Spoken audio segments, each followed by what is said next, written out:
Hello, everybody. I have the opportunity today to speak with two guests, Konstantin Kisin, who is co-host of the podcast Trigonometry in the UK, popular podcast.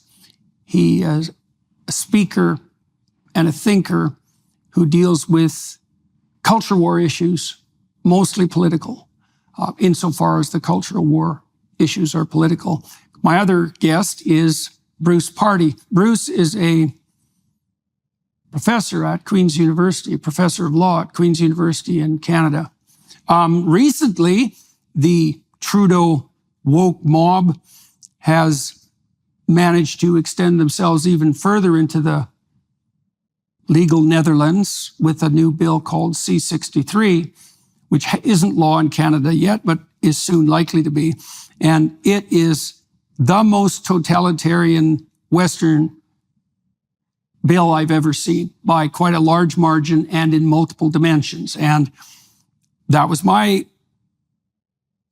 conclusion upon reading it, and then my conclusion upon rereading it and rereading it again, because I like to make sure I have these things right. And I thought I'd talk to Bruce about it today, along with Konstantin, to see if my understanding of the bill is actually correct with regard to Konstantin, how he sees what's happening in Canada reflected in, say, Scotland and in Ireland in particular, in the UK, but also in England. And, well, that's the terrain that we're exploring. So join us. It'll be quite a ride. So, Dr. Pardy, I think we got in touch with each other again most recently because I was obsessing neurotically about a new Canadian bill, C-63, which seemed to me to be a real masterpiece of right-thinking, utopian, resentful foolishness. And I thought it would be real useful to talk to you about that, to make sure that I understood it. And but I thought I'd start our discussion, or we could start a discussion today by going back into the past 8 years into the legal domain in Canada to discuss Bill C-16, because that's now 8 years ago. And in some ways, the bill that was at the origin of the current rat's nest of pathological legislation in Canada. And so do you want to bring everybody up to date just to begin with, or remind them or educate them about what Bill C-16 was and what the fears were at the time and whether or not those have been realized? Yes, sure. Thanks, Jordan. Well, C-16 is when you and I met. And you were concerned, as I was and as others were, not very many others, mind you, but a few others, concerned that these proposed amendments to the Canadian Human Rights Act, the inclusion of gender identity and gender expression, would have an effect upon speech, essentially to require people to use the preferred pronouns of other people. And frankly, the establishment types poo-pooed the idea and called us fearmongers. And of course, that's turned out to be entirely untrue. You were exactly right in your concerns. That kind of amendment had been made before in provincial human rights codes, but this was the federal version. But that's in there now, and we have all kinds of pronoun trouble. But the present bill that you referred to, C-63, is C-16 on steroids. It's got 3 categories of bad in it. One's an administrative bad, one is a criminal code bad, criminal law bad, and the other one is, again, like C-16, a Canadian Human Rights Act amendment. So let me do the last one first. And so what's the purported purpose of the law? Well, the purported purpose, it starts with the cover of protecting children. Right. From online harm. That's the first administrative law. And who could possibly oppose that? This is part of the beauty of the way they go about these things. It's got great cover, and nobody in their right mind would want to come out and say, well, that's not a good idea. Mm-hmm. But what that kind of cover enables is basically a crackdown on the very idea of free speech. So let's just take the human rights aspect first. They are returning to the Canadian Human Rights Act, an old section that got thrown out, got repealed during the era of Stephen Harper, when Harper was the prime minister. And it was causing all kinds of nuisance. It was the kind of section, and these kinds of sections also appear in the provincial codes. Every province and the federal government has their own human rights code. And these codes, not all of them, but typically include this kind of restriction on speech. You're not allowed to discriminate in your speech, is what some of them say. And this section basically says that if you use hateful speech that can be taken to vilify an individual or group, then you will be acting discriminatorily and therefore in breach of the code and therefore potentially liable to any of the perceived victims and also potentially to the government itself. And one of the problems with the human rights regime is that complaints can be made very, very easily without a lawyer, without any cost. And because the Canadian federal government has jurisdiction over the internet, this section is going to authorize complaints of all kinds to be made against people who are speaking their minds online about any and everything. So it's going to have a chilling effect upon speech, no question about it. You put that together with the criminal code amendments. Those criminal code amendments make it, well, they do several things. Here's one extraordinary thing that it does. It makes the sentence, the maximum sentence for any violation of an offense, like any offense in the criminal code or under federal legislation, any offense that is motivated by hatred will carry a maximum sentence of life imprisonment. Right. Now, the defenders of the bill say, well, don't worry, the judge isn't actually going to give you life. That's not likely to happen. And that may be true, but that's not the point. If you don't mean it in legislation, then don't give the judge the power. If it's in the law, it's likely to happen. If it's in the law, it is going to happen sooner or later, and it is a signal about what is lawful and what is not, and what the proper punishment should be and what is not. So C-63 is a reflection of how, just one more reflection of how we are losing the law. We are losing in C-63 the idea of free speech itself. You know that old quote that people always refer to from Voltaire's biographer, the one that goes, I disagree with what you say, but I'll defend to the death your right to say. I think the reason that quote is trotted out so often is that when you come right down to it, most people don't agree with that. Everybody says they believe in free speech. Everybody. Justin Trudeau has said he believes in free speech. There's a guarantee of free speech in the Chinese constitution. Right. It's very easy to say. And what they really mean is, yes, I believe in free speech, but. Yeah. And it's within the but where you can find out whether or not they really do believe in free speech. So for my money, we shouldn't have a law that prohibits hate speech. Yeah. Hate speech is ugly. But people hate each other. And if they're not allowed to say that they do, well, then their speech is not free. So it's also a very difficult and challenging thing to make an emotion illegal. So no doubt. And of course, the definition of what they mean by hate speech we'll get to that. It's impossible to tell. And it's going to be under the purview of the judge to decide in any particular case whether or not you've crossed that threshold. So let's talk about the devil in the details, because the angel lurking over all of this is fundamentally we're protecting children from being exploited online. Okay, so while there are children and they are exploited online and they deserve protection, so that's all and good. What steps are taken in the bill to actually protect children who are being exploited online? And then how do we segue from that to hate? Because those aren't the same universe. As I say, there are three bits in the bill, and they're in the same bill, but they're distinct. So there's the human rights aspect, there's the criminal code aspect, and then this third aspect, which is primarily one that's aimed at the protecting kids, is an administrative regime that gives an agency the power essentially to supervise the online platforms. But it also gives them the power to make the rules.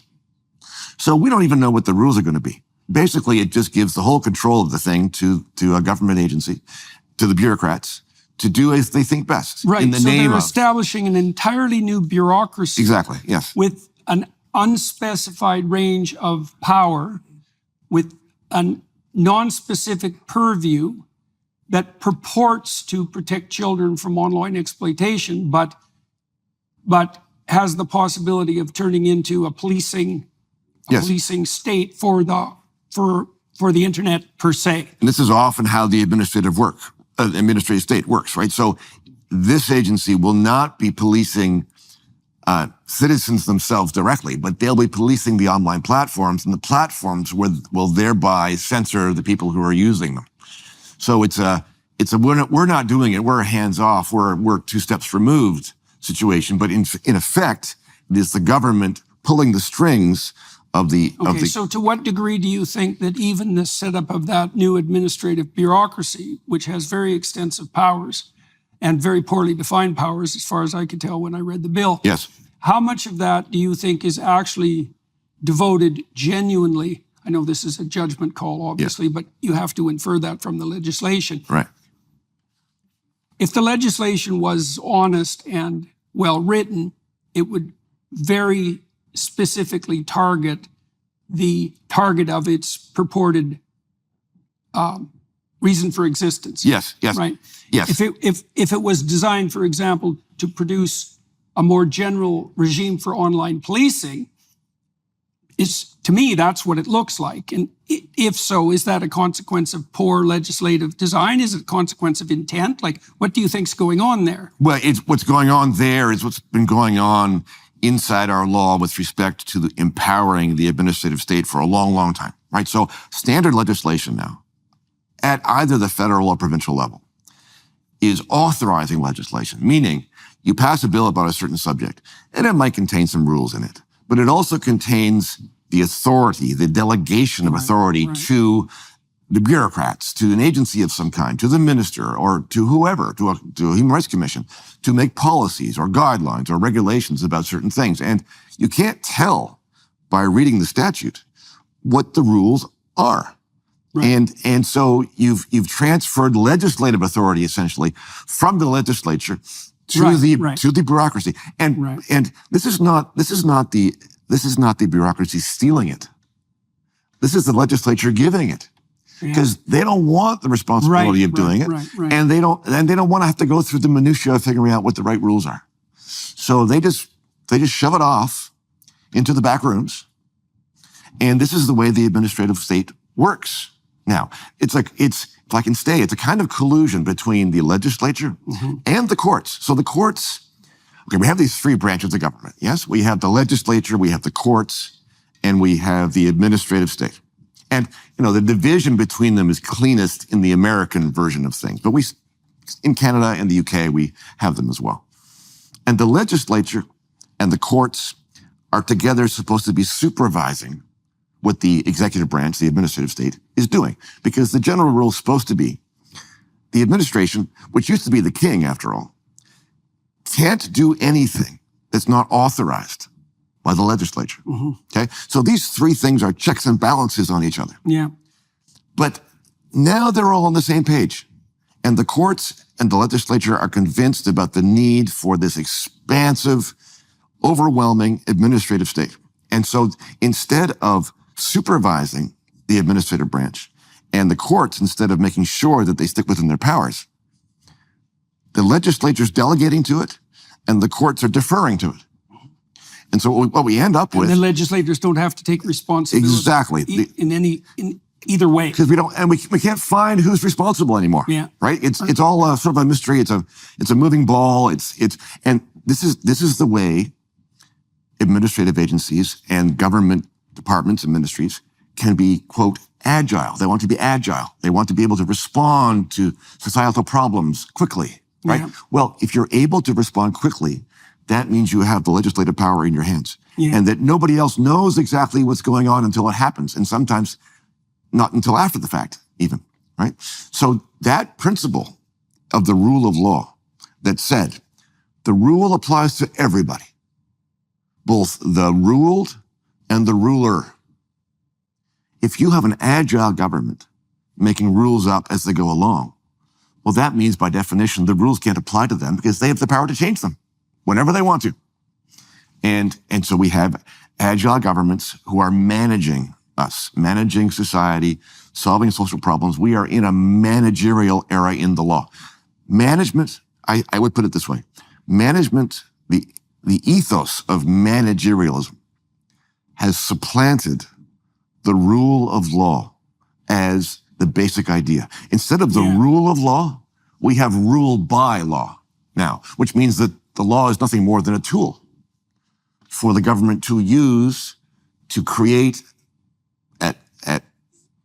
on a whim, whenever they need it to make you do this. And there was no better example of all of this than during COVID. You had people standing behind microphones on a Tuesday afternoon saying, well, the rule tomorrow is going to be this. That's agile government. It means the legislature is not taking on its role of making the rules. And the executive branch has taken over making the rules, applying the rules, and enforcing the rules, all on its own.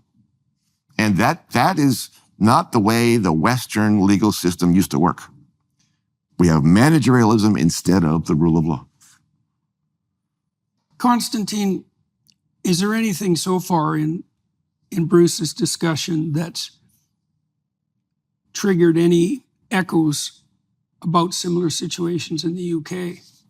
Well, there's a couple of pieces that I would pick up on that I think are relevant. And the first one is what you mentioned about the fact that the bill is quite expansive, yet only a small part of it appears to be dealing with the core issue, which is the protection of children. We had the online harms bill, which was ostensibly about the same thing, but in its original drafting included all sorts of other things completely unrelated to any of that. And it's not a surprise because what we have seen over and over in the UK is that quite often the attempt to protect people from hate or whatever has actually nothing to do with the trigger that caused it. So I'll give you an example. Sir David Ames was an MP who was murdered by a terrorist. And the next day, all his colleagues went into Parliament and started talking in Parliament about how this shows that we need to tackle online hate. Mm-hmm. David Ames wasn't killed by online hate. He was killed by an Islamist. Mm-hmm. Likewise, more recently, Parliament actually, to cut a very long story short, suspended its own rules of procedure because Labour Party MPs feared what would happen to them if they did not vote the correct way on the Israel-Palestine conversation. And again, following the furore that broke out from that, the argument was, well, MPs need to be nicer to each other, instead of dealing with the fact that there was a mob outside Parliament who was intimidating the parliamentarians. So very often, it seems to me that a lot of the time, the mind has been made up that we need to deal with online hate, whatever that means. And then whatever happens is then used as an excuse to do that. Secondly, that's got to be kind of in the nature of I think, how tyranny unfolds in the real world. It's something like there's a pre-commitment to a set of ideological axioms, and then whatever crisis comes along is just assimilated to that and used as a shoehorn to move it forward. And so, has there ever been a tyranny that's emerged spontaneously that didn't present itself to begin with as fostering security and improving civic health or public health for that matter? The Nazis were improving public health like mad throughout the 1930s. I mean, some of that public health improvement was genuine. There's a fair bit of it that wasn't, but the cover story was really solid, right? And it was often compassion, even with the whole the catastrophic Nazi policies of euthanasia that culminated in the Holocaust began with the language of compassion, right? So, well, quite. And actually, the thing that really revealed to me how much of this is ideological was I was on a British program called Question Time, which you've been on. And what they do is they have a panel of guests. And before the main show starts, they do one question for discussion that is a warm-up that's not recorded. So people are a little bit more loose in that part of it. And the question at the time was, Donald Trump had just been unbanned from Facebook. Was this the right thing to do, whatever? And, they came to me, I made the deeply controversial point that I think the president of the most powerful country in the world should be allowed to speak in public. This didn't go down well. But what happened afterwards, they went to the left-wing politician on the panel, the Labour politician on the panel, and she, without missing a beat when they went to her, she went, "We must have the safest internet in the world." And to a round of applause. And what that signaled to me, I think, gentlemen, is that we have completely lost the battle over the way the conversation is being had in being able and willing to say some harm is a consequence of freedom and that's a price that we're willing to pay. And I believe that until we get the conversation onto that footing, we're never going to win this argument. Because if the argument is about, well, we must make people safe, then that will always necessitate more tyranny. By default. Of course. And so I see, certainly in the UK, I wouldn't speak for Canada or the United States, a complete failure of quote unquote our side to make that argument that we are willing to sacrifice some, whatever safety means in the context of words, and that's a whole bunch of BS in my opinion anyway, whatever that means, that has a price. And there comes a point where too much safety means too much giving up of freedom, and we're not prepared to do that. We haven't been able to make that argument. I agree with you, and I think one of the problems is that we approach that argument from the wrong end. And what I mean by that is, I think we should start with the presumption that you're allowed to say anything you want, like anything you want. Now, what might the exceptions to that be? Well, here's one. If I go up to somebody on the sidewalk and say, "Give me your wallet or I'll stab you." Okay, well, that crosses a line because now I'm threatening imminent violence. That's an assault. And it's okay for us to say, no, that's not allowed because it's violence. But if you start from that end, then you can say, well, what are there any other exceptions? And maybe yes and maybe no. If you start at the harm end, I mean, there's all kinds of harm you do just by speaking that's in ways that are clearly legal. Anything serious. Anything about serious. anything serious. If you're campaigning to be elected to something, then you are trying to do harm to your opponent. You want to make them lose. Or if you are running a commercial enterprise and you want to outsell your neighboring competitor, you're trying to do them harm. And if you succeed, you will do them harm. Maybe they go out of business. That's legit. You are allowed to cause people harm by your speech. Harm is not something that's prohibited. We have to get back to the idea that we live in the world and people succeed and they fail. And sometimes they fail because of what other people do. And too bad, because they're free. It's a free world. In a free world, you are going to be hurt by other people. Too bad. So let's go back here now to how we get from protecting children against online exploitation, which apparently necessitates, as you pointed out, the construction of a very ill-defined, expensive, and highly autonomous new administrative system, not bound, if I remember correctly, by normal rules of evidence. Well, right? Well, number one, that's absolutely true in the administrative realm, but it's also true in the human rights realm, right? So these commissions and tribunals, I sat on a tribunal for a while. Yeah. They look like sort of courts. Yeah. If you go into the room, it looks like it's set up like a courtroom. Yeah. You got a bench and somebody making a decision and witnesses and so on. But they're not courts because, well, for various reasons, they're created by governments, first of all. They're basically a part of the executive branch of government, even though they look like a court. But they don't adhere to normal rules of evidence. Right. And to what extent they do on any particular occasion might vary. It depends upon the rules of that particular tribunal. So, people have called them kangaroo courts. Mm-hmm. Sometimes that's deserved. Mm-hmm. But it's part of the trend of taking decisions away from courts and giving them to the executive branch of government. But mind you, the courts haven't been all that good in recent years either. As I've been saying, we are losing the law. Let me put it this way. Mm-hmm. We've been talking, you've been talking especially for a long time about how institutions in society have been compromised, been taken over by wokeism, by social justice, by critical theory, and so on. Well, the law is an institution. It's one of these social institutions, one of these public institutions. There's no reason why the law should be immune from all those factors as any other institution like government, like universities, like public schools, like media. It's happening to the law too. It's happening. Now, don't get me wrong. In Canada, we have some terrific judges, and we have cases that go the way they're supposed to, and they're heard the way they're supposed to with the proper rules of evidence and the proper analysis. And so this is not a black and white thing. But more and more, you are seeing from the courts evidence that the paradigm has changed or is changing from what a lot of people think in their heads is the way the law should work to what actually is the case now. And what's the case now? So let me give you an example. Yeah. So we have a section in our charter that says that everybody is equal under the law. They're entitled to equal protection under the law, which is what the U.S. Constitution says as well.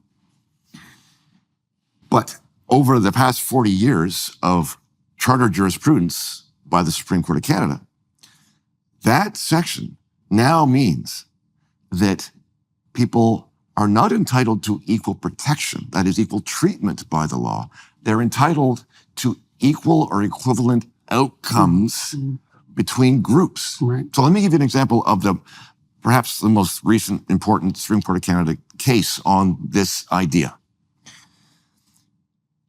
Many years ago, the RCMP created a job sharing plan wherein full-time members could combine with 2 or 3 other members to decide to work part-time.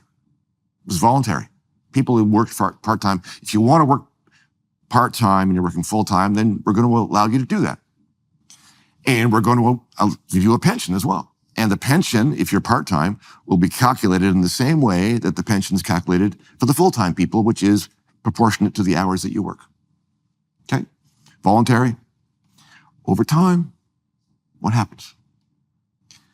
More women than men voluntarily sign up for the part-time work. Right, of course. And then at the end of the day, that means that more women than men have lower pensions than the men who are working full-time.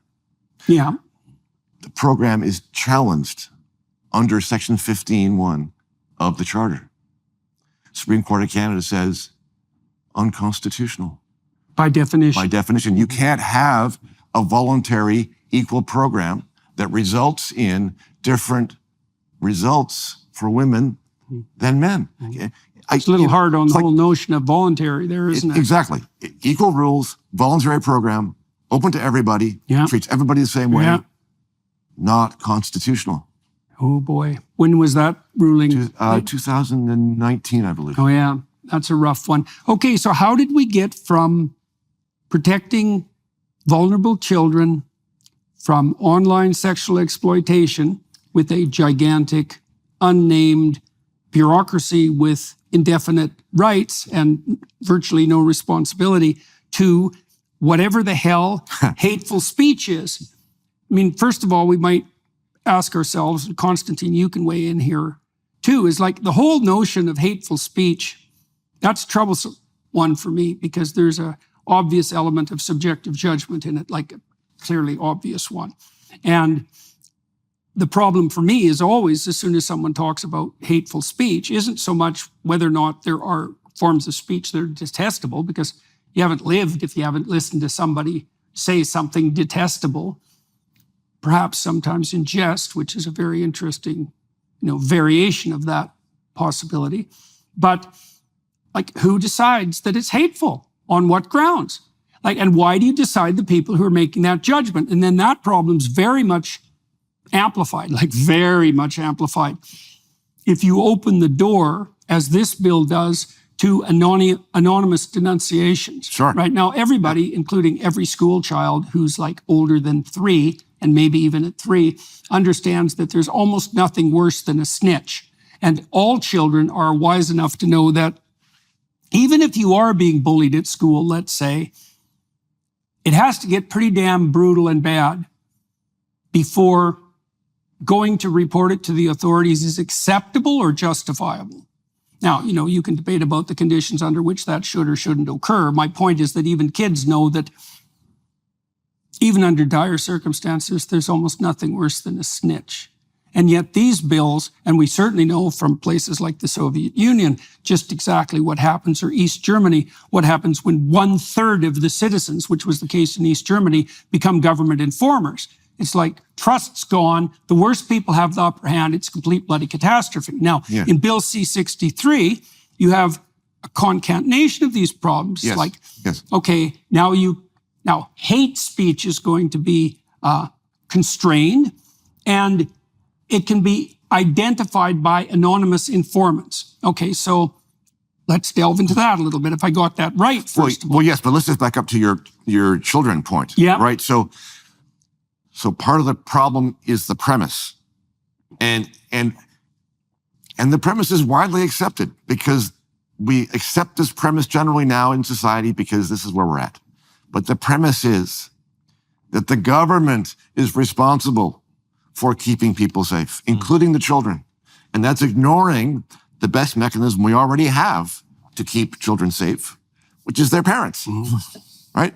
It's assuming that this is what this state is for. If you went up to somebody on the street, anybody at random, and you said, do you think we should have an expansive administrative state? And by that, I mean, all these government people who do all these things. They'll probably look at you like, I don't know what you're talking about. That's what government is. That's what government's for. What do you mean? What does government do other than solve problems for society by making these rules and doing policy and so on? And we've lost the proposition that we've made a choice to have this large, overwhelming government tell us what to do in place of all of the other things we used to have. Individual decisions, families, communities, churches, all of the non-public institutions, and I mean government institutions. Government just rules the day now. And we're debating about whether or not the government has done this job properly or not well. Well, the problem is the government's doing the job. The government, for my money, shouldn't be in this business. They shouldn't be in the business of regulating speech for hateful impact. Why not? Because if we think we live in a free country, if the government's in this business, then we're wrong. So your point is something like that the cost of having the government offer all potential services, say in relationship to desire and safety, is that you lose all your autonomy and your freedom. Well, let's back up. What rights should we have is where we should start. What rights do you have? If you're a free person, what does that mean? I think it means that other people can't coerce you, can't interfere with you, can't take your stuff, can't use force against you. That means you're free. That means other people can't do it. It means the state can't do it. That's the sphere of freedom that you have. That means that the government needs to do one job, which is to make sure other people don't coerce you and use force against you and take your stuff. Job done. If somebody says something you don't like and causes you psychological angst, too bad. The person is free, and so are you. Put up with it. It's part of the world. As soon as you get governments overstepping that zone that I just described, you start to move away from that conception of freedom into a different kind of society altogether. And we are so far along that path that I don't know how we can call ourselves a free country, a free people with a straight face. It's just transparently Bill untrue. C-63 certainly is one of the pieces of legislation that make you question that. Oh, absolutely. But Bill C-63 is just one step along the way. So let's go back to the courts, because part of the fault of C-63, it's a government bill, so it's a legislative problem. But the courts, the Supreme Court of Canada, already said essentially that this kind of restriction on speech is constitutional. And in fact, in C-63, they've used some of the language the Supreme Court of Canada said was okay. So the Supreme Court of Canada took this charter we have, which says everybody has the right to free speech, and said, well, sure, everyone has the right to free speech, but not this. Well, they used that against me. So, of course they did. Yeah. Of course they did. I'm a direct beneficiary Right, of that line right, of reasoning. right. I have freedom of speech, but it's subject to reasonable limitations. And what are those? Well, they're whatever any reasonably constituted bureaucracy deem they might be. That's right. basically what they told me. But that makes a mockery of the whole idea of having a constitutional right, of course. Right? Yeah, so, I think that was kind of the point. That is the point. The point is that our people think of our Charter of Rights as the beginning as the foundation of our legal system. And it's not. It's a mere gloss on legislative supremacy and now judicial supremacy, because the court can decide what those rights mean however it wants. Yeah. And more, they are less robust individual rights and more justifications for the administrative state to do things in the public good. So people are putting much too much weight on the fact that we have a charter. They think it works in the same way as the American Bill of Rights, which has fared much better over time than ours has. It's much older as well, of course. But much more foundational. Well, yes, but even in the U.S., though, I think we've all made a mistake. In the Anglo world, we've made a mistake, and it's a very, very old mistake. If you go back even to the time of the Magna Carta, so the original problem was the king, and the king, depending upon the king, of course, but kings were tyrants. Their word was the law. And then over time, with great difficulty, Magna Carta, and then the Civil Rights Act of 1688, and the American Declaration of Independence, and so on, over time, what we did was take power away from the king and give it to the legislature. And that's good, right? Because the monarch is hereditary and the legislature is elected. So power to the people. Great. Except that over time, legislatures showed that they can be tyrants too. C-63 and all kinds of other things that have happened through the ages. And so the Americans first came along and said, we're going to try and fix that too. So they created a Bill of Rights, which limits what legislatures can do. But to do that, they had to give power to the courts. So from the king to legislature, from legislature to courts, and now the courts are screwing it up. And the courts are giving power back to the administrative state, which is the king. So here's the mistake we made.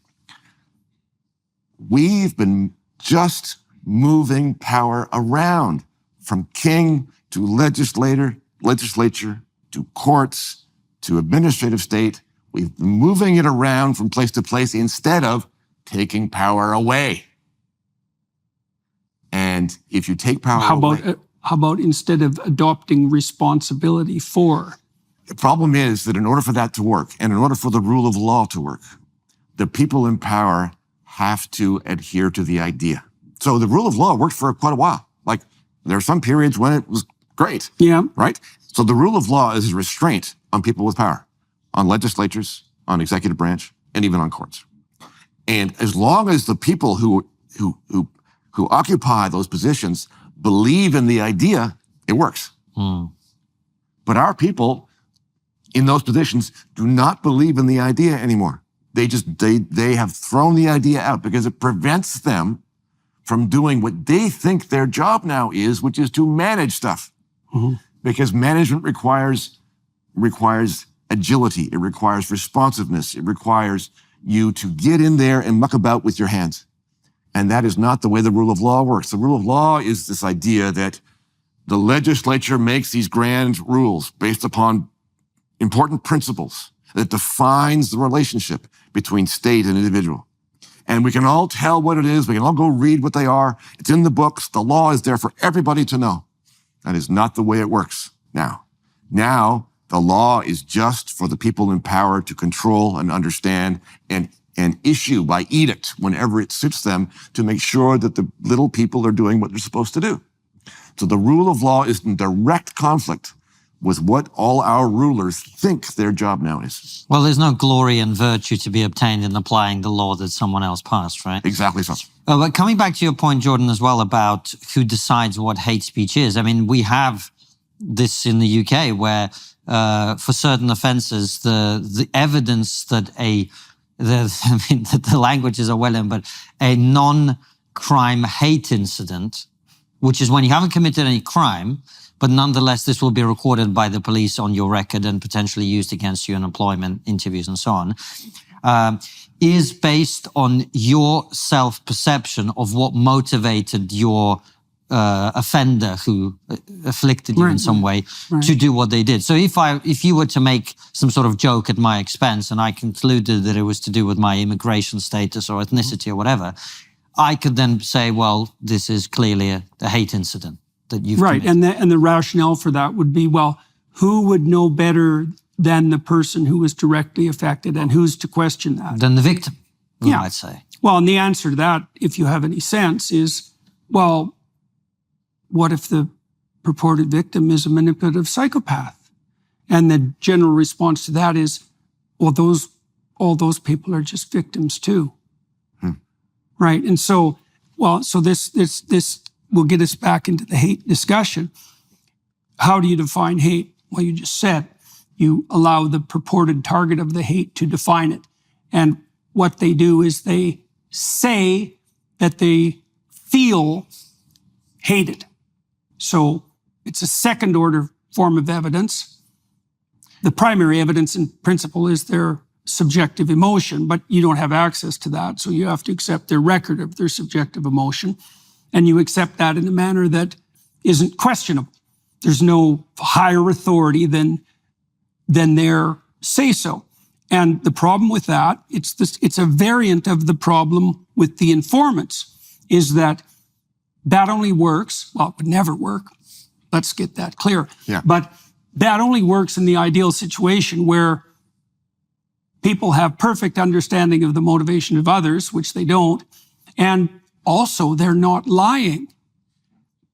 The problem with that definition of subjective harm is it lays the gates wide open to the Machiavellians and the psychopaths. Yes. And you're also touching on two other important things, right? So number one, unlike most criminal offenses, which require intent of some kind, the intent is not on whether the speaker meant to be hateful. Right. Yeah, it's not relevant. Intent is not relevant, right? That's terrifying. And also, the other thing that's not relevant is truth. If you speak a true fact that is interpreted as a hateful fact and has this effect on somebody, well, that's not going to be a defense either. Right.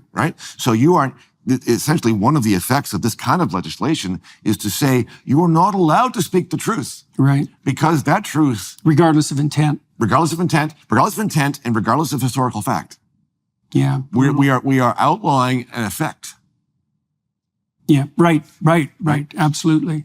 Okay. And to expand that even further, with comedy, it's interesting because, of course, Scotland, where some of the most ridiculous legislation is being passed, is the place which hosts the biggest arts and comedy festival in the world, the Edinburgh Fringe. Right. And to your point about truth, well, you don't even have to be saying something true. At this point now, they've passed a bill which means that comedians could be investigated for jokes they make.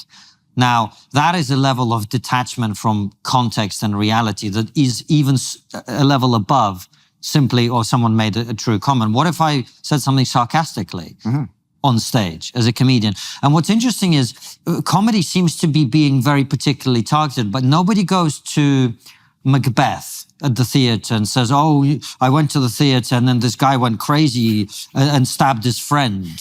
No one says that. But with comedy, for some reason, the character on stage is increasingly being perceived as having the opinions that he's jokingly saying. And so that's another level. So that's right. There's no distinction between the role and the actor.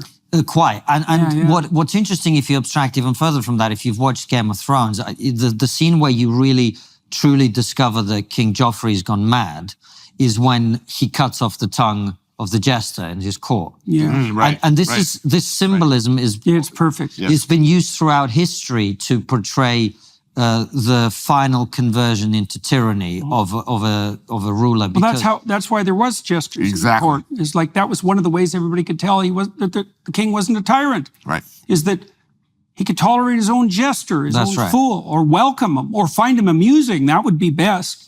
And this is something that happened when Vladimir Putin first came to power in Russia. Under Boris Yeltsin, there was a kind of liberalization. There was an opening up because in the Soviet Union, you didn't make fun of the political leaders. Nothing was funny in the Soviet Union. Nothing, quite. And that was sure Well, true. the jokes that people told at the kitchen table were funny, but not in public, of course.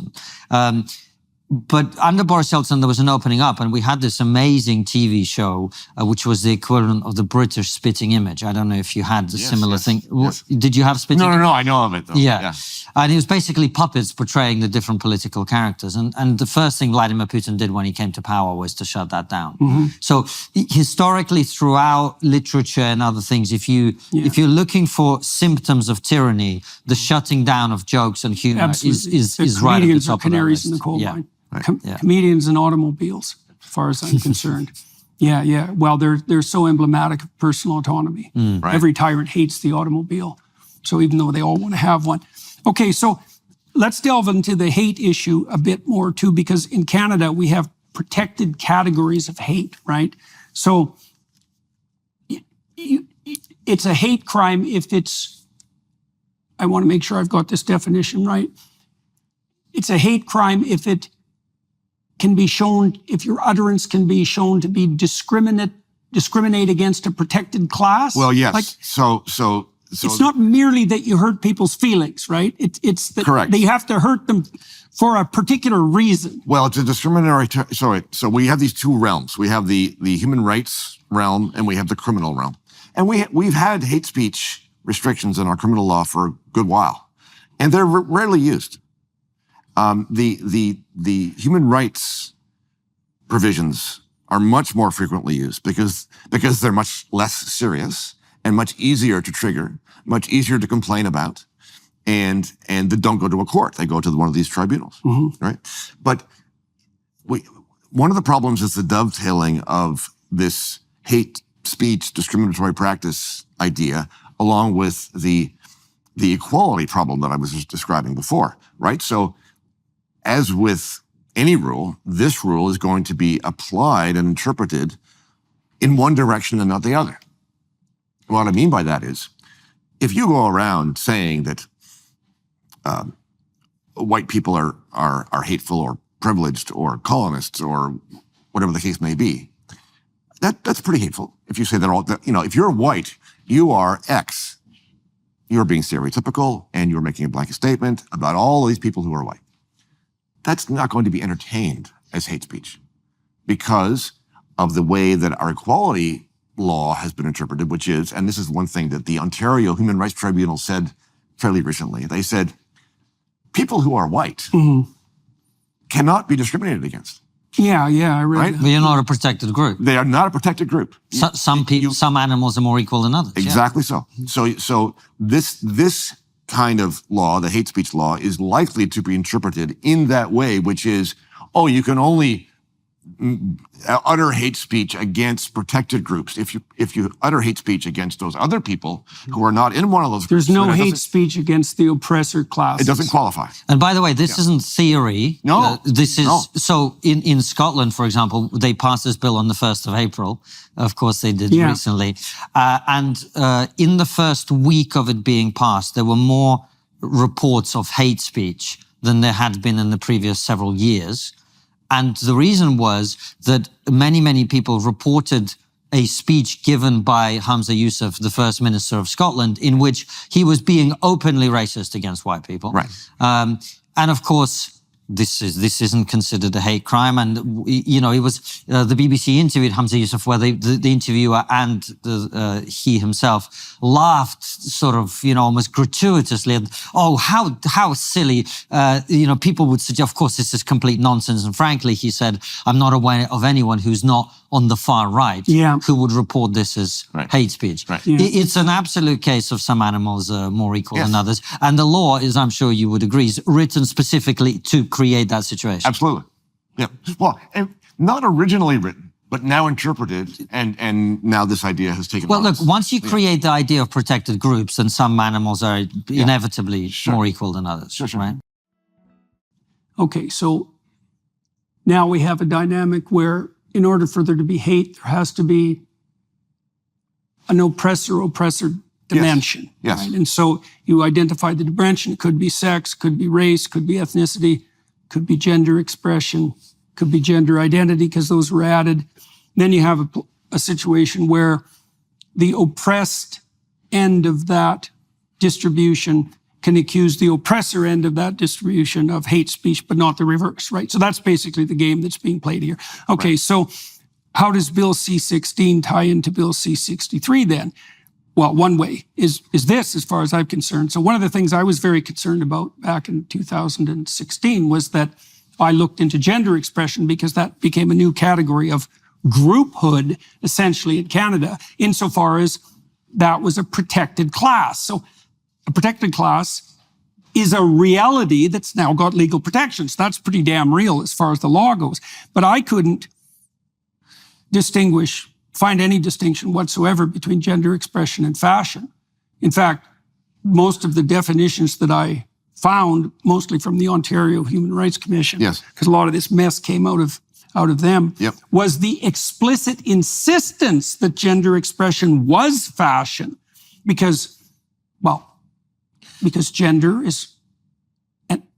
gender is nothing but fashion. It's a social construct anyways. It's a role that you play. It's a disguise that you put on. It doesn't reflect any deeper underlying reality.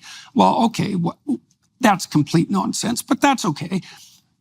Why is that a problem in this case? Well, if fashion criticism, there's no limit to what constitutes a hate crime if fashion criticism is one of its valid manifestations, right? Clearly. There's almost nothing I could do to you that would be less harmful than, having a good laugh about your trousers. Sure. But one thing that you're referring to there, alluding to, is the weaponization of human rights.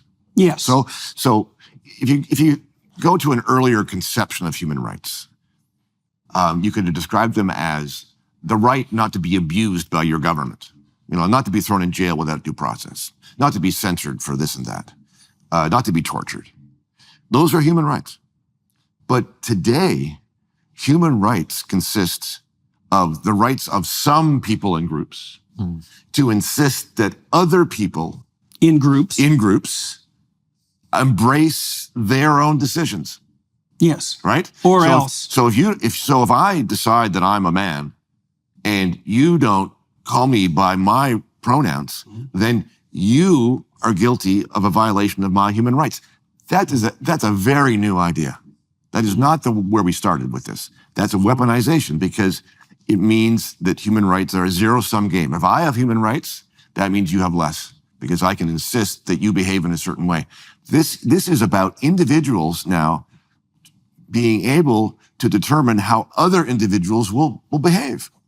It's incredible. Okay, so now we have another conjunction of pathological enabling here that I'd like to dwell on for a moment. So one of the things we alluded to earlier was the fact that Bill C-63 also opens up the door, it facilitates, enables, and outright encourages anonymous denunciations. Now, the good thinkers would say, well, you want to put as few barriers in the way of the oppressed seeking redress for their victimization as possible, but that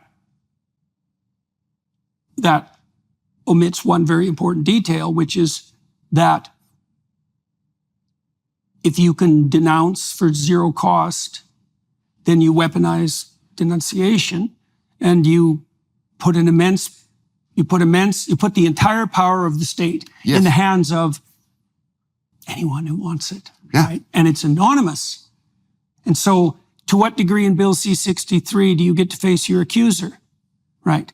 You don't even know who it is.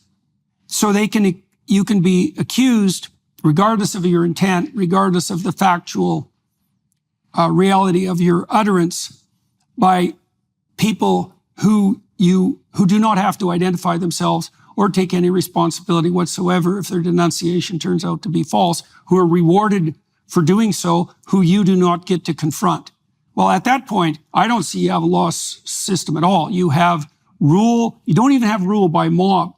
You have rule by the worst elements of the mob. And the worst elements are going to be those who will come crawling out of the woodwork like mad to weaponize their resentment by using the state's power they now have at their disposal, right? And rub their hands in glee at every opportunity to do that. There will be specialists in denunciation in no time flat. Okay, so that goes along with that. Well, the anonymity of the informant and the pathology of the. When you divide the world into oppressed and oppressor, you fail to notice that in the hypothetically oppressed class, there are going to be those who use that narrative as a way of justifying their vengeance. They're not good people who are victims. They're people who are using that story to get exactly what the hell they want from you right now or else. And certainly the human rights commissions in Canada have been weaponized to that degree. I mean, in my situation, since we'll make it personal, I suppose, for a moment, anybody in the world can bring out a complaint against me for any reason, right? And it's at the complaint doesn't have to proceed. That's at the decision, judgment. It's the judgment of the Ontario College of Psychologists, the regulatory board that determines whether or not that complaint can proceed. Right. But that's like it's an entirely political decision. But this is part and parcel, though, of those trends I was describing earlier, which is to give these administrative bodies, the professional regulator being one, the Human Rights Tribunal being another, the deference to do as they think best. And yes, you can take, as you know, take my rights. You can take them for review in front of a court, but the court tends to defer to them and they have the jurisprudence of the Supreme Court about the Charter anyway. And so you put those two things together, and it basically means that these administrative bodies have a great deal of latitude to do basically whatever they think is right in the public good. Yeah. Right? And so that means you don't have a rule of law. That means well, you certainly don't have any. If you're a professional in Canada and you think your charter rights to free speech mean anything, you're sadly deluded, because they certainly don't.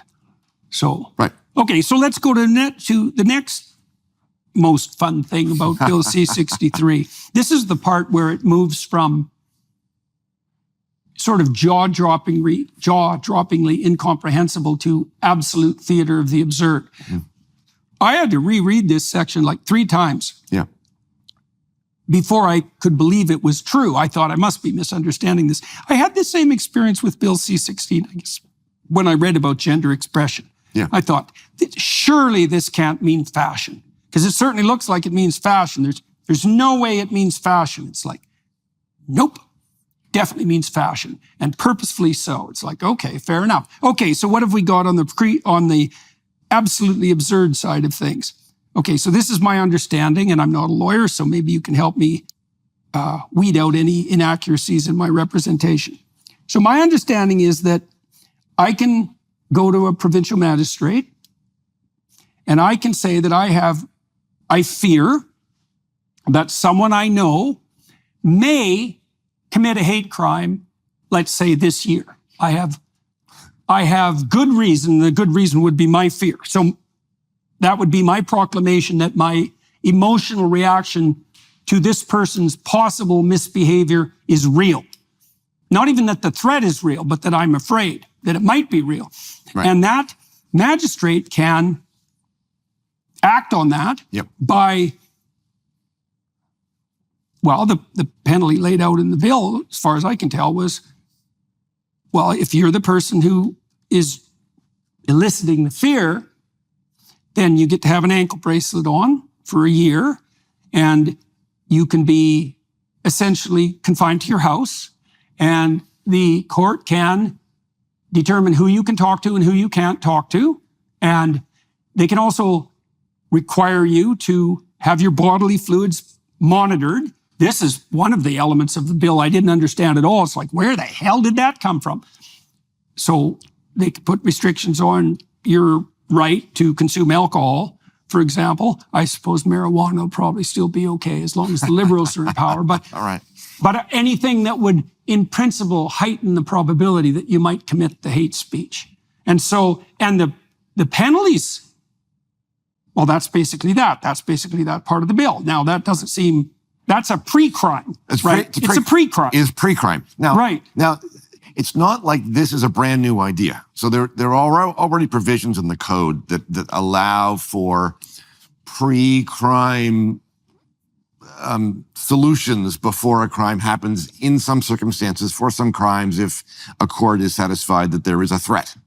But what's happening here is they've taken that idea and they've combined it with this speech idea to create the scenario you're describing, which is, you've got to be kidding me. It is now possible for a magistrate to put me under house arrest because of something that he thinks I might say. That's where we're at. Right. So the other circumstances you're referring to, I presume, would be something like someone has made repeated threats of domestic violence that appear credible. Correct. Right. That's right. Right. A credible threat of actual violence, for example. Which in itself, though, constitutes a crime, doesn't it? If you committed it. But what if I threaten you directly with a crime? If you make the threat, that's a crime. Yes, correct. Right. Okay. So that's right. So in that situation, the threat itself is also a crime. Well, it could be. So you could have an actual prosecution for the threat. But if there are circumstances where, for some reason, that there hasn't been a threat, but there's still a danger that the evidence shows exists, maybe because there have been previous crimes committed by that individual against that individual, and the victim of those crimes is concerned because it looks like it's going to happen again. There are circumstances under which the court can do this kind of thing. But the combination of that power with this kind of bastard child of those two laws. Exactly. Yeah. Very well put. Yes. Yeah. Okay, so I've got that right. That is how this. Oh, yes. Yeah. And these can also be brought forward anonymously. Well. See that. So the anonymous power is most noticeable in the bill under the human rights part. So the criminal code aspect is the way it's always done, and sometimes, in that situation, I'm not a criminal lawyer, but as I understand it, there are circumstances in which complainants can be protected from exposure to the alleged perpetrator. But the real anonymity problem lies within the human rights tribunal part of the statute. Okay. But so, if we can step back for a moment. Part of the lesson in this, I think, is that the people who have put this together and are supporting it have an entirely different vision of what they think the law is for and how it's supposed to work. Like, this seems outrageous to us because we still have an idea about the old paradigm, like how this is supposed to work. And they don't have that idea anymore. This is a project to make certain kinds of behavior illegitimate, like actually illegitimate. And the fact that it happens to be speech, it's no concern of theirs because it's illegitimate. Speaking a true fact, if it's going to have an effect on people, is illegitimate. They are changing the paradigm. They are changing they're reframing the whole enterprise that's been my understanding of the law. Yeah, this is a very fundamental transformation. This is something surface. Not surface. It goes to the root of the way the law works. And those of us who are clinging to the old idea and thinking, well, this is an aberration. It's an outrageous aberration, but it's an aberration. It's not an aberration anymore. This is becoming the disease that the law is now subject to. Everything is, the law is shifting beneath our feet. Claudine Gay wasn't an aberration Correct. in the universities. That's No, right. she's emblematic of the universities. That's right. And in the same which way is that, why she was president of in Harvard. the same way that she was emblematic of the universities, this is becoming emblematic of the law. Okay, so you speak about this. Where's the rest of the lawyers? Well, I'm not alone. Yeah, right. I'm not alone. Right. Our good friend Jared Brown has been speaking out on this ever since. Now that's two. I know, and I have handfuls of friends that do the same, but it's only a handful, and it's pretty small. If you compare that handful and the numbers of people who are on this page to the numbers of lawyers overall, I mean, it's a tiny wee slice. Okay, so the same problem obtains on the psychological end of things, Right. Except maybe there are fewer of us, even. Yeah, there aren't nearly as many as there ought to be. Right, and there's almost none who've stood up against so-called gender-affirming care, Right. even though I know perfectly well that all of them who are even remotely educated know that every single bit of that is a lie. Yes. Okay, so, but the logical suspicion that might arise in the mind of anybody watching this is, well, if it's like you and two other people on the legal side and it's Dr. Peterson on the clinical side, and maybe that's a bit of an exaggeration, but not much. Why do you think you're not the aberration? I mean, the problem I've always had with you, fundamentally, so I met Bruce under very interesting circumstances. So I offered to go to Queen's University Right. and debate anyone at the law school about Bill C-16, which I thought was a pretty good offer on my part because I'm not a lawyer, and I thought there must be some lawyer at the law school who'll jump at the chance to give me a good savaging, because what the hell do I know? And the only one who stepped forward was Bruce. And I don't think I knew at the beginning of that. Maybe I knew. I leaned over to you before we started and introduced myself because we hadn't met before. Yeah. And I said, I just want you to know, I agree with you. Yeah, right. That's how it happened. I'm playing the devil. Yep. So there was one who stepped forward, and he was playing devil's And I only advocate. stepped forward because nobody else would do it. Right. Right. Right. And I wanted to give you a platform to say what you wanted to say. Yeah. And so More indication of your unreliability. So I played the part. Yeah. And it was good fun. But that's where we're at. Okay, so let's go back to the same issue. So why the hell aren't the more people in the legal community cognizant of this danger and willing to speak about it if it's so fundamental, which it seems Yes. fundamental. What the hell? What's going on here? There's lots of reasons, but let me just talk about a couple. The problem is fundamental, and it's been around for a long time, much longer than it seems. I mean, still 63 is not a long time. C-16 is not a long time. But in the big scheme of things, these trends have been going on for a long time. So for one example. So we have a huge access to justice problem, meaning that if you are involved in a dispute of some kind, that the cost involved in getting a lawyer and then getting access to a court within a certain period of time, numbered in years, almost impossible. Unless you're very rich or very poor, access to the courts is very unlikely. Now, why is that? Well, partly because that in order to get a dispute resolved, you have to go to a court. And what I mean by that is, if we had laws that were clear, Right. then you wouldn't need to go to a court because everybody would know what the law was and you would know what would happen when you went to a court. Every time you go to a court, it's a crapshoot. You don't know what's going to happen. Mm-hmm. So you have to go to the court to find out what's going to happen, which means we need more courts and more judges and more time and more lawyers. And it's not clear because of all of the things I alluded to earlier, which is we don't just have broad principles in our law. We don't have statutes with rules in them.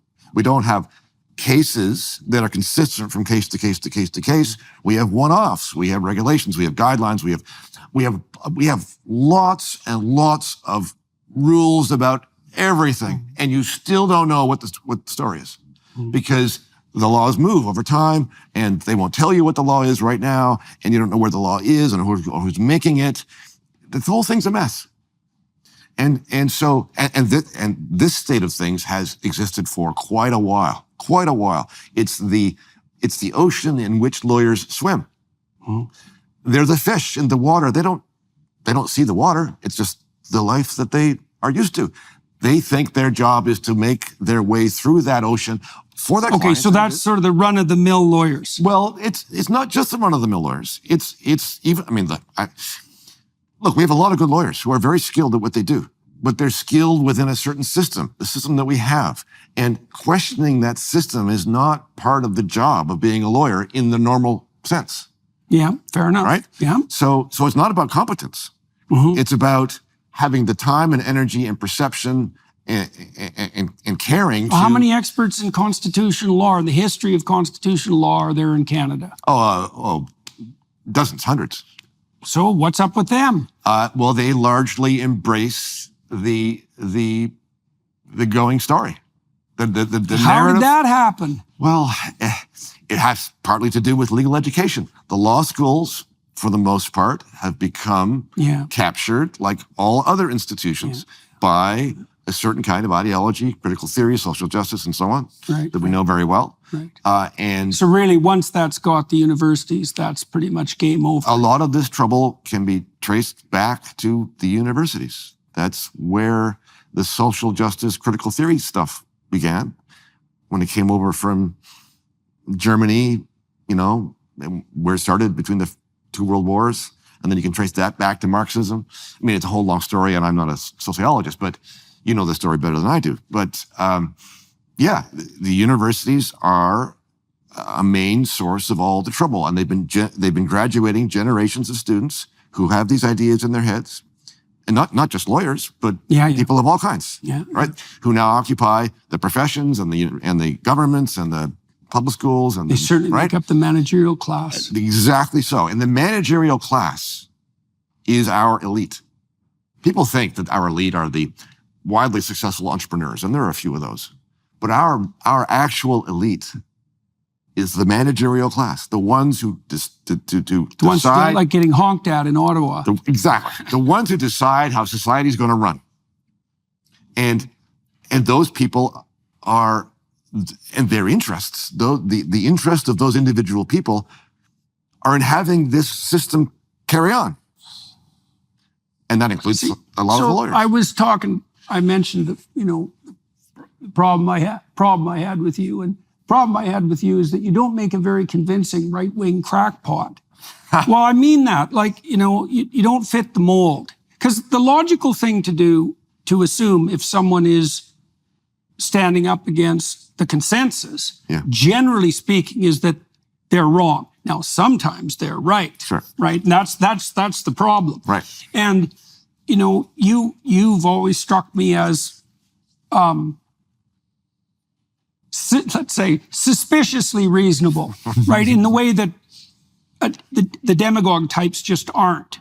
And so, and you've already explained why your view on such things, which you did make evident, and in a really minority fashion.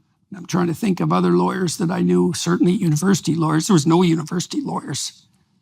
No members of faculties of law at universities had anything to do with me in Canada. It was you, and that was it. And you played devil's advocate, which I thought was very funny once I figured out what was going on. But, okay, so why do you think you can see this? Why are you willing to see this? And what distinguishes you in your training, your outlook, from the other lawyers who apparently aren't or won't?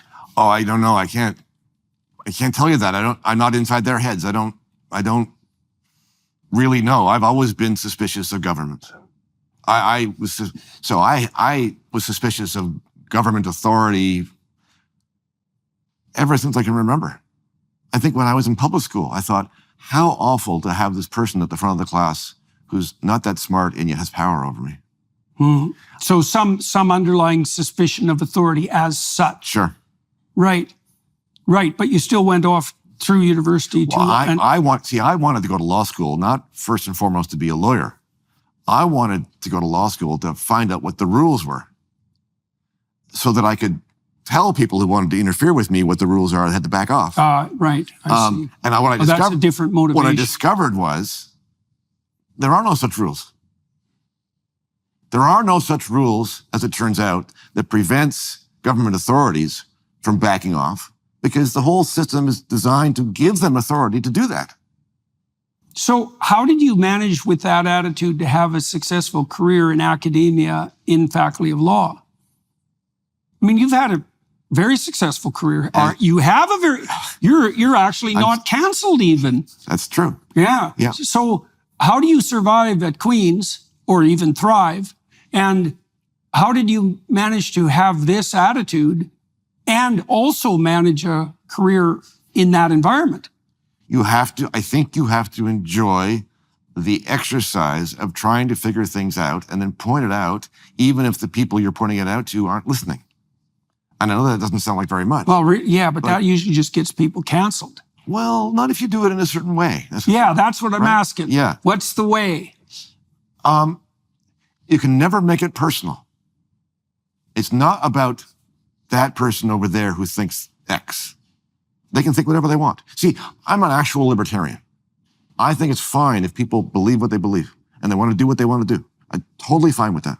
I want to torture you about that. If their opinion is diametrically opposed to mine, I'm totally fine with that. The only moments when I have trouble with it is when they start to step on my toes. But as long as they're not doing that, I'm cool. I'm cool, right? And this is one of the things I think that distinguishes, and you know what? Libertarian has become a bad label because libertarians did very, very badly during COVID. Very badly. Yeah. They dropped the ball horribly. And it turns out they have a lot of strange ideas. So I tend not to use that label anymore, but I understand what I mean. But there's a huge divide between the libertarian-minded people, or the liberals, if I can use that word, liberals, the original classical liberals, and the conservatives.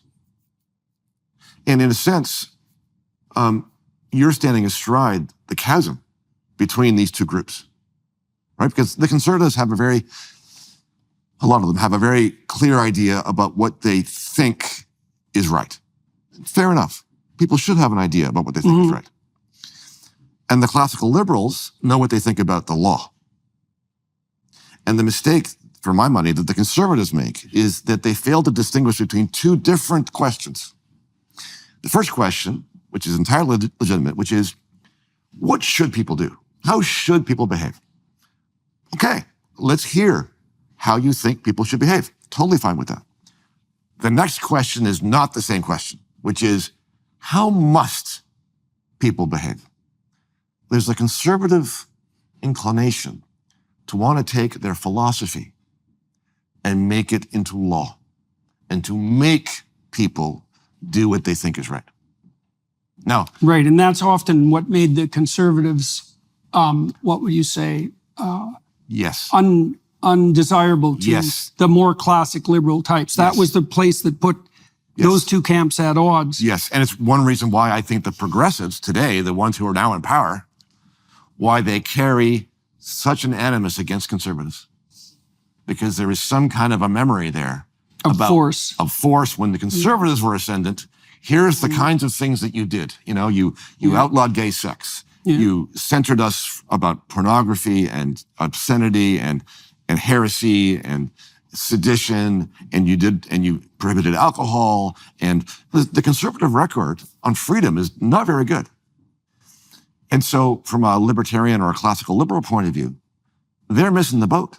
And yet the conservatives and the liberals, the original liberals, are the two forces trying to work together to push back on the woke. Yeah, trying to figure out how to do that. But their analysis of what's wrong is completely different, right? So if I can put it this way, and I'm sure you've heard conservatives say this too. So from a classical liberal point of view, the problem that the woke has created is too little freedom. You know, they have us under their thumb. They want us to do this and do that, to use pronouns, not to say this, hate speech, yada, yada, yada. Okay? Not enough freedom. I've heard lots of conservatives say, no. The problem under the woke is too much freedom. You have the freedom to change your gender. You have the freedom to say you're this and not that. You have the freedom to do this. That freedom should not exist. So we agree about the fact that the woke is a problem, but we disagree about what the problem is.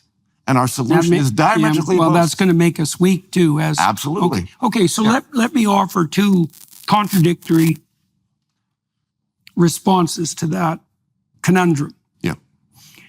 So for a long time, I, by temperament, have this libertarian twist, which is you can go to hell in a handbasket your particular way if you so desire, and that's, Right. That's within your bailiwick. Right. Have at her. Yeah. But I've rethought that to some degree Okay. in the aftermath of the gender-affirming debacle.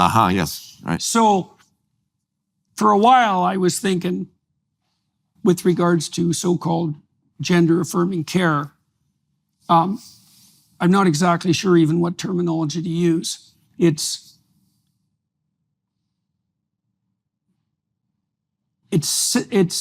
surgical mutilation, essentially. Yep. Hormonal manipulation and surgical mutilation. Yep. Okay, should you have the right to do that to yourself as an adult? Yes. I thought, sure, why not? Knock yourself out. Yep. But, I'm starting to wonder about that. There's two ways you can approach that. One would be, well, you might be able to request it, but that doesn't mean the surgeon should be allowed to provide it. Oh, sure. Right. And I think they've actually showed their absolute inability and unwillingness to police themselves in that regard. That's just clear. And then it's also the case that you don't know the limits to what people are willing to do to themselves to stand out. Sure. And the answer to that is there are no limits. So you saw the recent case in Canada, I presume, where we have a diaper fetishist, because that's a fun class of people, who's just pursuing his own thing, after all, who wants to have a neo-vagina created somewhere down below while maintaining his penis intact.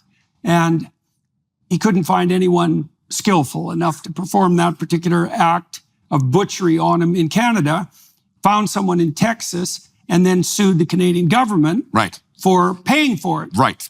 And But that's the key. And they're going to. That's the key. That's the key for me, though, right? So, all right. So at some point, I'm sort of thinking, no, we're done with all this. We're just not doing sex reassignment. I don't care if you're 90. Right. There's no surgeons that have the right to do that to another person. So now, and is it a slippery slope argument? Well, for me, it's more like I've just had enough of this argument. I saw where this went. We started with this in 1960, something or other, with the first sex change operation, which I think was a dubious enterprise back then. And the cascading consequence of this has been like the worst medical malpractice in maybe ever? Probably not, because ever's a long time and there's been some dark things done. But in terms of mass assault on children, it's certainly in the top two. But children are different. Right. But that's the thing, is that at what point does the perversity of your desire to go to hell in a handbasket your own particular way start to actually become in and of itself a social threat? Okay. Well. Yeah, but okay, let's put the kids aside, because the kids are a special case. Right. And you got the problem of, who gets to decide, the parents or the state. The easiest case to resolve and find agreement on are with adults. So let's ask this question. Is there anything that an of-age adult, full adult, competent, should not be allowed to do to themselves if they're not imposing upon other people, not coercing them, not interfering with them, not taking their stuff? And my answer is nothing. I can't think of anything. Now, that does not mean that I think the state should be involved as in running the healthcare system. I don't think they should be funding it. I don't think they should be providing services. I mean, we shouldn't have, from my mind, we shouldn't have a public healthcare system.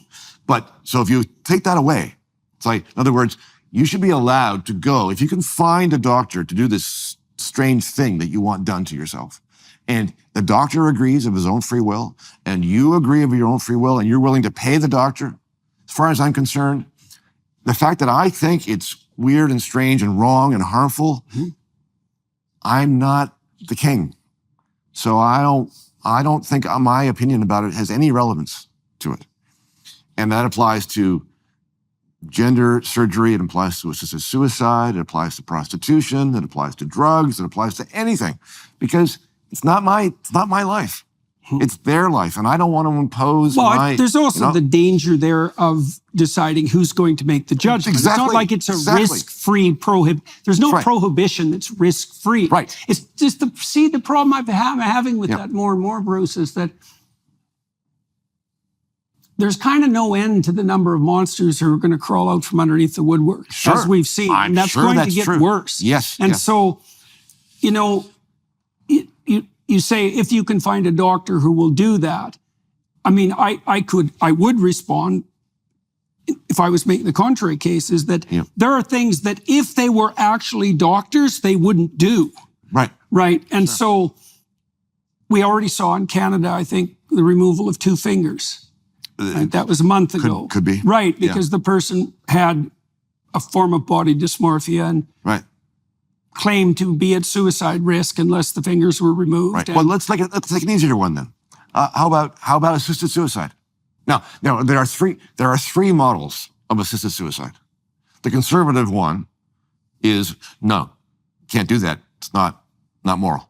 Can't. Outlawed. No assisted suicide.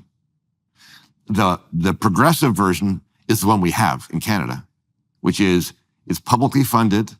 The government provides it, directs it, supports it, promotes it, pays for it. And it comes with a free rainbow unicorn. And they kill yourself, we'll help you. And they encourage it by not giving you timely service on other things that you really need, so that your life becomes miserable. And so the best way out is to kill yourself. That's untenable. Okay? I am not advocating that at all. The third version is the government has nothing to do with it. If you want to kill yourself with the help of a doctor, that is your business. And I might not approve, but it's got nothing to do with me. No, that's kind of where we were before the assisted suicide law. Practically, that's kind of where it landed. But the conservatives will not put up with that. Yeah. Right? Yeah. So if I'm in my old age and I have some kind of difficulty and I'm not having any fun anymore, I want to be able to kill myself. And I do not want to be under the thumb of conservatives any more than I want to be under the thumb of the woke. And this is the problem that we have between these two philosophies. The conservatives portray themselves sometimes as virtue people. I've called them that, virtue people, in the sense that they put virtue before freedom. And there's something to be said for that. So here's the way the argument goes. In order to be truly free in your own heart or your own mind, you have to be virtuous in your own heart. You have to understand things. You have to have discipline. You have to understand the good or some notion of it. You have to have faith in something in order to... It's even the purpose of freedom. Exactly. You have to have meaning so that you don't give in to your base desires and your animal instincts. Okay. But that's not about the law. And the conservatives, a lot of them anyway, say, no, the law should make you behave virtuously. Yeah, enforced virtue. Enforced virtue. And my answer to that is, enforced virtue is not virtuous. It's obedience. In order to be virtuous, you have to decide. You have to have free will to decide between dark and light. And if you don't have the choice, then the fact that you are made to behave in this way, right? So part of the reading of your more libertarian argument there would be, I guess part of the reason that I've always believed that people should be allowed to go to hell in a handbasket in their own particular manner is because you're going to learn. You are going to learn. That's right. And then you'll know. Absolutely. And that's the libertarian version of responsibility. Yes, right. Right. Well, the state's not going to come in and rescue you. This is really your choice. Well, and then you actually have the knowledge. Absolutely. There is perhaps, and by the way, I think as closely as much from the classical liberal position as possible on this. But I think there is a test case that's currently happening on the streets of every major city, and it certainly feels like the United States, where I don't know if this is necessarily accurate exactly, but it sort of feels like the libertarian argument has been taken to its logical conclusion, ignoring elements of reality.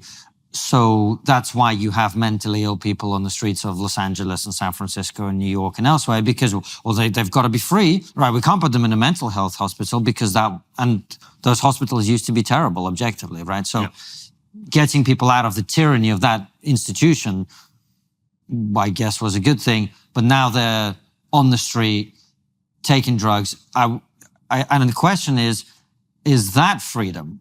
Because I don't know that you are free when you're hooked on fentanyl. Define freedom for us, though. Well, it feels to me like part of the conversation around freedom has to involve an element of agency. And then the question is, do you have agency if you're so, let's say, traumatized or so addicted or whatever that is that's causing you to effectively be unable to live a human life, right? If you're living in Skid Row, I don't think that's what freedom looks like. I'm not sure that's true. What are they learning exactly? See, that's what sparked my thought. What are they learning? Well, I would suppose that they are learning that the choices that they made didn't work very well. Well, and some people do hit bottom and bounce up. Yes, they do. You know, I mean, many people, even though we don't know how to help people recover from alcoholism, really, many people do. Mm-hmm. And they often do after rubbing their face along a very rough sidewalk for a very long period of time. It's certainly not a pleasant form of freedom. I mean, I'm also not suggesting that, you know, there's a simple solution to the problem of having deinstitutionalized. Well, see, this is my point, is I think that there may not be any. The question is whether there's a better solution. If you have an IQ of 50, do you have freedom? Yes. Sure you do. If you are not being imposed upon by other people or the state, then by definition you have freedom. The fact that you are not able to exercise it in the same way as the next guy doesn't mean you're not free. Mm-hmm. It means you're free to make mistakes. Listen, freedom has good and bad. Yes. It enables you to sometimes be successful and sometimes to fail. And that's part of the package. You can't make it just one way and not the other way, because that's not what it is. Well, there's another dimension to the conversation about homelessness and drug addiction and so on, which is, I think it's very difficult to argue that that is consequence-free for the rest of society. So we recognize that there are limits to our freedom when we start to impact on others. And that's a very good example, I think, where that trade-off seems to me to be being got wrong. But there is a progressive idea that has become mainstream, and mainstream especially amongst conservatives. And that is this, that the state is the savior. That is, if you want to solve a problem, it has to be the state to come in to fix it. I mean, this is an idea, a professor at Hillsdale College put it this way when he was talking about Woodrow Wilson, who was the first progressive American president. Woodrow Wilson, he says, changed the idea from the government as servant to government as savior.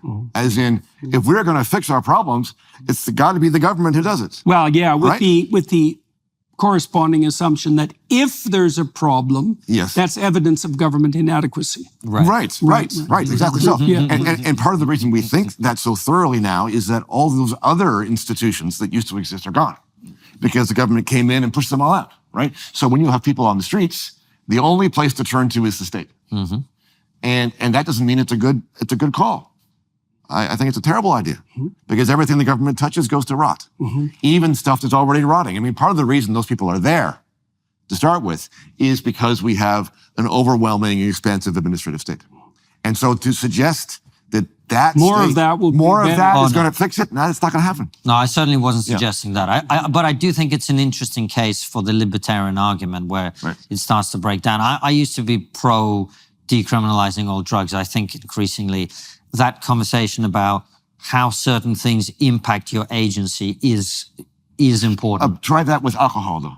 Because alcohol, so part of the rationale claimed for prohibition was that alcohol is, can lead to very bad societal effects. Which it can. Which it can, for sure. For some people, it can be devastating. And yet for a lot of people, not so. So are we going to ban alcohol so as to avoid the catastrophic effects on some people? No. Same with prostitution. Right now, sometimes people who are in favor, again, tend to be conservatives, say, we should ban prostitution, make it illegal. Because sometimes prostitution happens without consent and people get into dangerous situations and there's sexual assault. And that's true. But that is also true with just plain old sex, where there's no transaction going on financially. It's just an encounter. You get sexual assault in that situation too. Are we going to extrapolate and say, well, because that happens just in ordinary sex, we're going to outlaw that too, so as to avoid the downside scenarios? No. If you have two people who have agency and consent to a transaction, who is going to come in and say, sorry, you can't do that? Not me. So one of the things that I've been trying to do in my lecture tour that's germane to the point that you raised about, if there's a problem, it's indicative of the insufficiency of the state. Yeah. Right? Sort of as an axiomatic presumption is, right. Well, if that's not the case, then what's the proper replacement presumption? Yep. If there's a problem, who should be doing something about it? I'd like you to tell me what you think about this. Okay. Because this isn't exactly a libertarian freedom from argument. It's more of a responsibility argument. I'm never sure where the libertarians sit on that side. Okay. If you can see a problem, that's your problem. And you might say, well, how do you know that? And the answer is something like, well, it bothers you.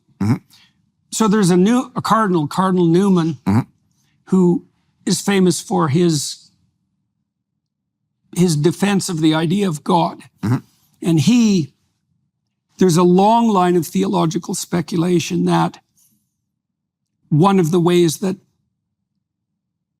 the spirit of the cosmos makes itself manifest is in the voice of conscience. Yep. It's a very old idea. Goes back to the prophet Elijah in the Old Testament, who was the prophet who defeated the nature gods, which is very interesting. He replaced the God of nature, which is back in full, force now, right. with the notion that the spirit, the ancestral God of the Israelites was the still small voice within, right? It was conscience. Right.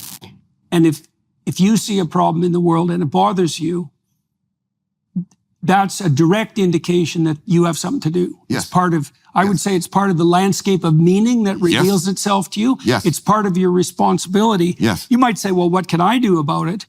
Which is a perfectly reasonable objection. But the right response to that is, that's your problem. And you might say, well, why should it be my problem? And one answer to that is, well, you need something to do. So seriously, because but I think this has a very simple answer. My simple answer would be this. You asked me, is that my responsibility? And my answer would be, morally, maybe so. Legally, no. No, I wouldn't. And I'm not saying that at all. And that's all I'm saying. All I'm saying is legally. I am not making a moral argument here at all about the drugs or anything else. I don't think it could legally be made your responsibility. It could be made your obligation. Well, you could be. Well, if you're talking illegal obligation, that's your responsibility. Yeah, okay. Right? Fine. But this is the conservative argument about the prostitution. Yeah. Right? It's that if you see a problem, that not only should you do something about it, you should make a law that does something about it. Yeah. If you see prostitution going on, we can't have that. This is the finger wagging stuff. Yeah. Right? Yeah, and it's not effective. It's not effective. No, it's not even the most... It does push people away from conservatism, especially if they're young. And it's actually not the most... But it's also arrogant.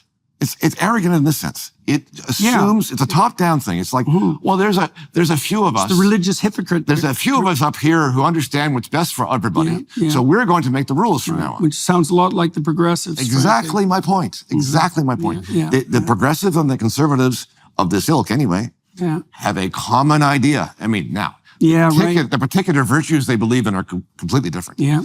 But the idea is the same. If you give me enough power, I'll fix it. Exactly. Yeah. It's just that the right people have to have the power. Right. Whereas your argument, I think, one I'm very sympathetic to, is we should have laws that protect our basic rights and let's get on with it. Yeah. Yeah. Well, and then what I've been attempting to suggest to people is that it's in taking up that mantle of problem personally that you find the meaning of your life. Genuinely. That's actually where it lurks.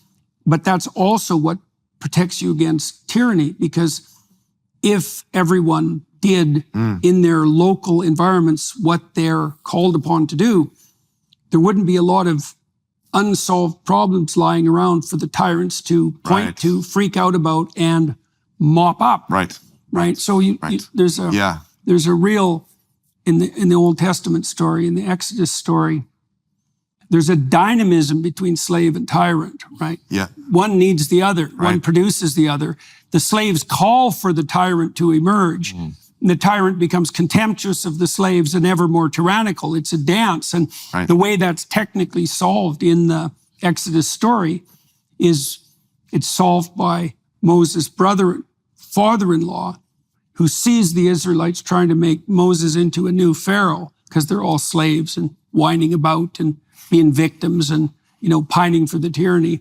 And he basically tells them that he tells Moses to make a hierarchy of distributed responsibility, right? To break his people up into tens and hundreds and thousands and so forth, all the way up to the top, to allocate responsible decision-making down as far down that hierarchy as possible, right? And to only adjudicate, speaking to Moses, those disputes that can't be adjudicated lower.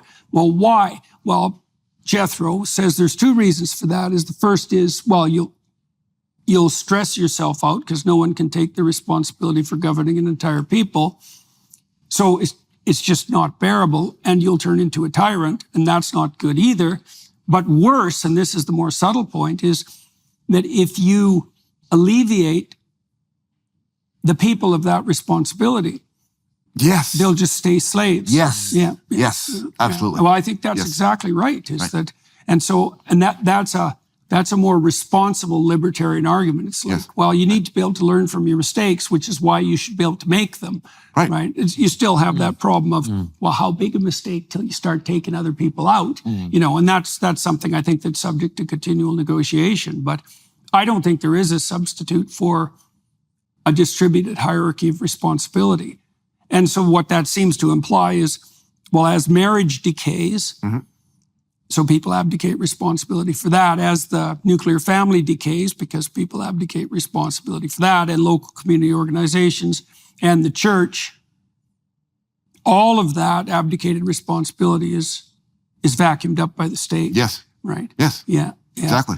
Right. Yeah. And in fact, I would say that the state is largely responsible for the disintegration of those things in the first place. Yeah. Right? So you cause the problem and then you vacuum up what's left of it afterwards.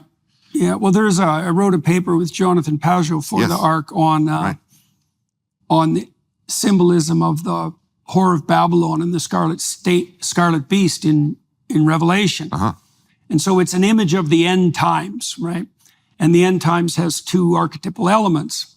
So the scarlet beast is a blood-colored beast. It's the blood-colored beast of the state, basically, multiple heads. So it's a degenerate state, because a unified state has one head. It's like 7 heads, all male, pointing in different directions, right? So it's a degenerate patriarchy, all right? And on the back of the scarlet beast, which is the degenerate masculine spirit, is the Whore of Babylon, which is the degenerate feminine spirit, because, no one sex doesn't go wrong without the other sex going wrong. What happens? Well, in the degenerate state, female sexuality is commodified. Right. And so you get that dance now of hedonism. Right. Sure. Yeah, it's terrible, but it's worse, you see, because the story has a particular ending. The beast kills the prostitute. So the implication there is that the state will, as it disintegrates, it offers more and more hedonistic gratification as enticement, but it ends up destroying all gratification whatsoever because it can't sustain the promises. The promises that it offers. Which brings us all the way back to until the there's very no beginning. bread. Exactly. That's right. Exactly. Yeah. And it brings us all the way back to the beginning because as all of these institutions that traditionally used to regulate relationships between human beings crumble, we need more and more laws. Yeah, Whereas right. in the That's past, exactly it. if Barry said something offensive, well, Barry's a bit of a dick. Right, You know, right. What's for dinner? Now Yeah. it's, well, Barry's a bit of a dick. We've got to legislate because we can't have... Phone, the hate crime unit. That's right. Exactly. Because Yeah. we are not self-regulating all of those relationships, and now we need daddy to come in. We need departments of social work to come and be the worst possible foster parents imaginable. That's right. All right, gentlemen, we should probably draw this to a halt.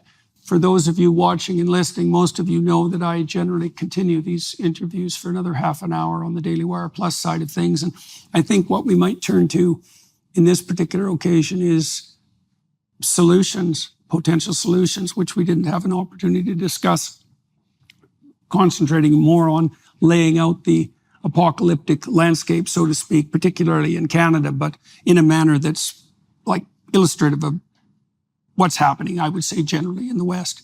So thank you, Dr. Pardy, very My much pleasure. for Thanks, participating in that. Konstantin, all those of you who are watching and listening, your time and attention is much appreciated. To the Daily Wire Plus people for making this possible, that's also much appreciated. To film crew here in Dallas, thank you for your help, guys. That went very well. And drop over to the Daily Wire Plus side if you want to see this continue. Bye-bye.